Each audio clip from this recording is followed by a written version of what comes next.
Hi there, Mark Luke Carrier here, preparing to read to you an excerpt from an unpublished novel called FAKES, entitled FAKES. As I explained in the introductory video to this series, I'd like you to vote. Thumbs up, I bring it to a publisher. Thumbs down, I don't. Now, without further ado,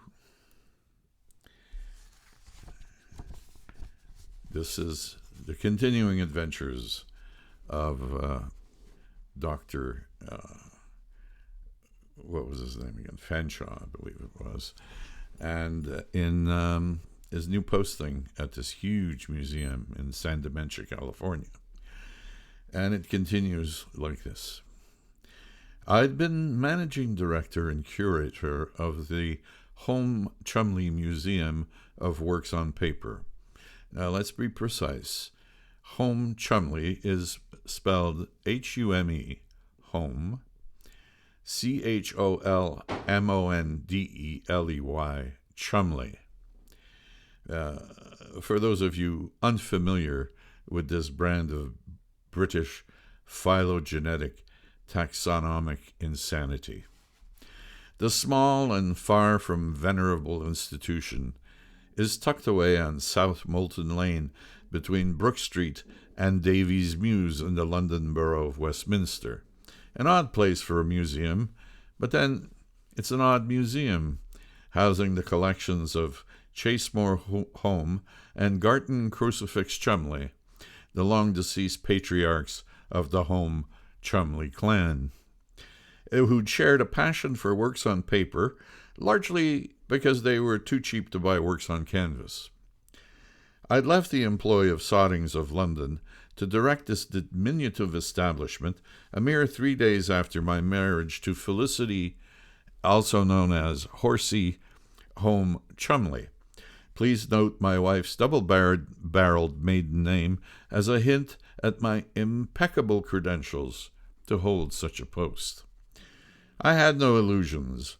Most of my wife's family looked upon me as the idiot son-in-law who was too thick to go into banking, and if you look at the recent history of banks, that's saying quite a lot about my reputed thickness. But I didn't care.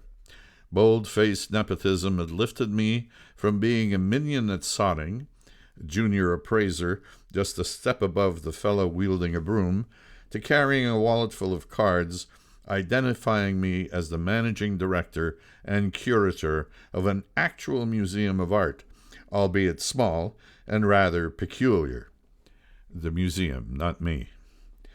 The Home Chumley Museum resides in a 19th century 3-story brick edifice with the collection displayed on the ground floor and second floor. The low-ceiling top floor is used for storage of odds and ends. The administrative offices, including mine at the time, are located in the building's damp basement. As I recall this, I can't help but note that a great deal of my career has been spent below street level. Old leaky pipes crisscross the ceiling, leading to and fro an antique boiler that hisses and puffs and threatens to blow everything sky high.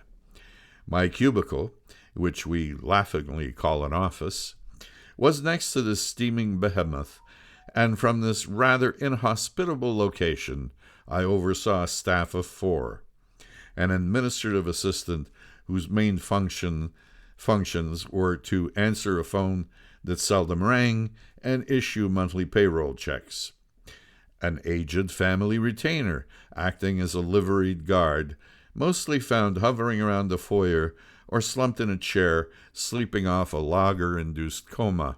I'd often had to shake him to tell him that the day was done and that he could go home. And 2 attendants, 1 per exhibit floor, both of them graduates of some backwater art school, and both of them constantly grumbling about being underemployed and underpaid. Underpaid they certainly were.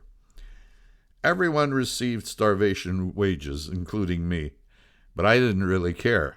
The job was a tidy little sinecure to keep me busy until Mama and Papa Home Chumley snuffed it and left my wife Horsey piles of money and property. And I can't claim to have worked very hard. Since the building was ancient, most of my time was spent summoning repairmen and then fending them off as the home Chumley family accountant took forever to pay their bills. This genetic propensity for parsimony required me to source a constant supply of fresh painters, electricians, and general contractors willing to take on work in blissful ignorance that the second coming of Christ was more likely than the arrival of money from my cheapskate in-laws. The museum attracted few visitors. Most people coming through the door were either the odd student, some very odd indeed, from the nearby Corto Institute, or tourists who'd lost their Lonely Planet guidebooks.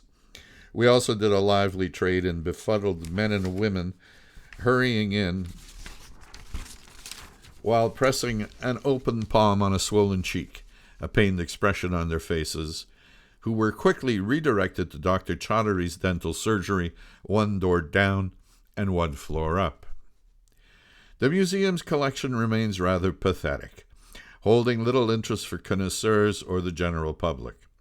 Third-rate works purchased at bargain prices in Italian or French junk shops make up the bulk of the works. Chasemore Home and Garton Crucifix Chumley had displayed a keen eye for the mediocre. Taking pride of place in the exhibition was a few pages from Vasari's 16th century book of artists' biographies, some of them slightly ravaged by yellowing and foxing. Damage, I hasten to add, that did not occur on my watch. The rest of the works were labeled with provisos like "in the manner of," or "attributed to," and the ubiquitous "unknown artist." A few pieces stood out, notably an anonymous pen and ink copy of Masaccio's Expulsion of Adam and Eve, and a pen and ink Visitation of the Virgin to St. Elizabeth by an unknown Florentine artist. But their lack of monetary value or pedigree did not detract from the intrinsic loveliness of some of these pieces, a sort of delicate innocence that made up for some insignificant deficiency in artistry. Sure, they were far from being chefs-d'oeuvre, but how often does one encounter a magnus opus in this age of cookie-cutter designs and predictable public art? The collection on view at the Home Chumley Museum may well have been truly unexceptional, but it reflected the average and quotidian aesthetic of bygone years, and I loved them for it. I had a genuine affection for the pieces that were in my charge, all those earnest drawings of dubious parentage. The museum was an orphanage, and the works were foundlings. I took care of my babies. The day before the fateful phone call from California, my timid artistic charges had been under threat from a minor tragedy, one in a series of calamities that were the daily lot of the Home Chumley Museum. An unidentified culprit had the misguided temerity of flushing the top-floor toilet, causing it to overrun and send a tsunami of brown water moving inexorably toward drawers filled with stored works on paper. However minor the art might have been, it did not deserve this ignominious end. The staff attempted to stem the tide by swinging mops in a wide, futile arcs and deploying miles and miles of paper towels, as I barked orders to which no one paid the slightest bit of attention. We nonetheless managed to limit the damage, and thus congratulating ourselves on a job well done, we were enjoying a restorative cup of tea when a small brown stain on the ceiling began to grow and grow. We watched helplessly as the wet spot became enormous and began causing a large chunk of plaster to sag ominously. Indeed. Soiled water, we concluded, had seeped through the upper floor and made its way through the ceiling, causing the great protrusion that now looked like a giant carbuncle. We backed away, clutching our tea mugs, heads craned to the ceiling, helplessly apprehending disaster.